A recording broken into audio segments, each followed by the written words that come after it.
it's Robin, RS Island Crafts, and welcome to my studio. A little video here with snippets of some of the projects I worked on last weekend.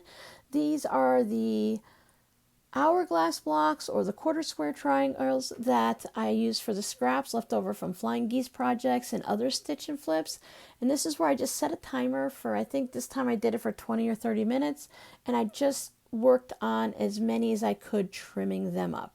You can see my little scrap pile at the top grow a little bit bigger each time with all of those little cutoffs that I have. You see that little mat, the cutting mat that I'm using on top of my big cutting mat? I decide to do that when I'm cutting small bits like this over and over in the same spot. That way I'm not putting that extra wear or damage onto my big cutting mat. And I can also spin this little mat around if I want to instead of turning the block. I find it very useful and it really does make a difference. I actually like to cut on this one. I have to look up and see what it is because this one is a really good cutting mat. It has a nice little squish to it and I really enjoy. Plus I have a brand new cutter on my rotary cutter and that makes a big difference. Now these blocks are small. Some of them are only 1.5 inches and others are 2 inches or 2 1/4.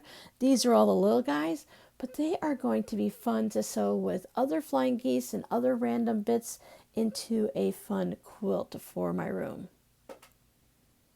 I am getting close to done. I am doing that practice, like I said, where you set a timer, and that way I can work on 4 different projects in one day if I just do small bits of it, knowing whether or not I'm going to finish any of the projects.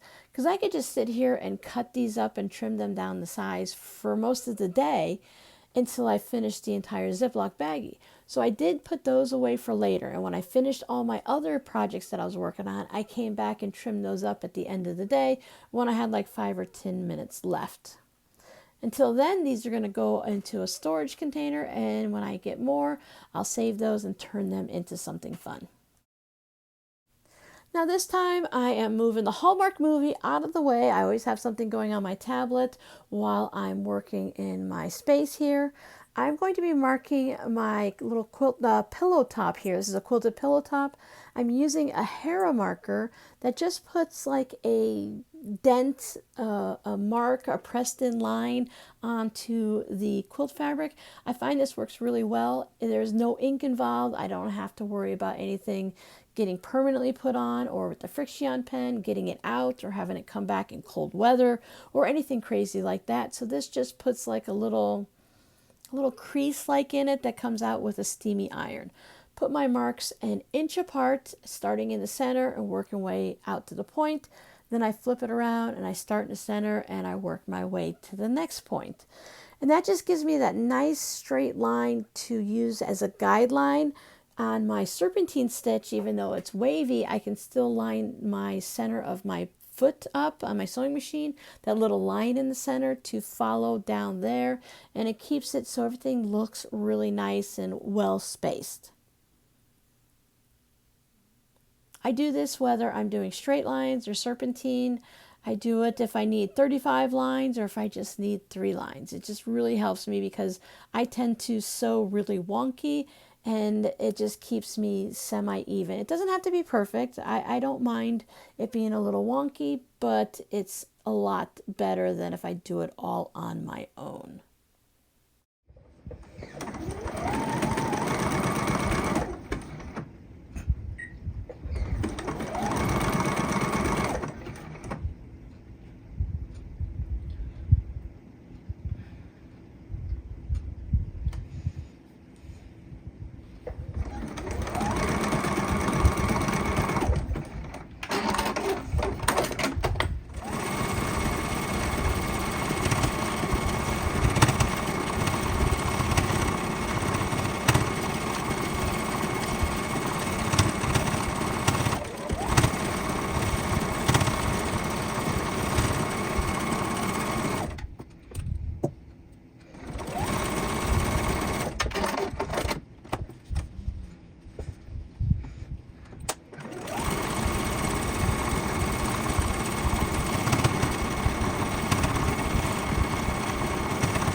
Now when I'm doing this, I stitch down the center first, then I stitch every other row, every other line, spin it around, and in the opposite direction, I stitch every other line that way.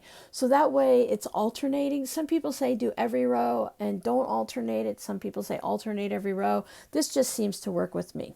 Now in this one, I'm using the favorite ruler that I have right now at the moment is that 20.5-inch square ruler that someone said, Robin, go ahead and get it. You'll use it.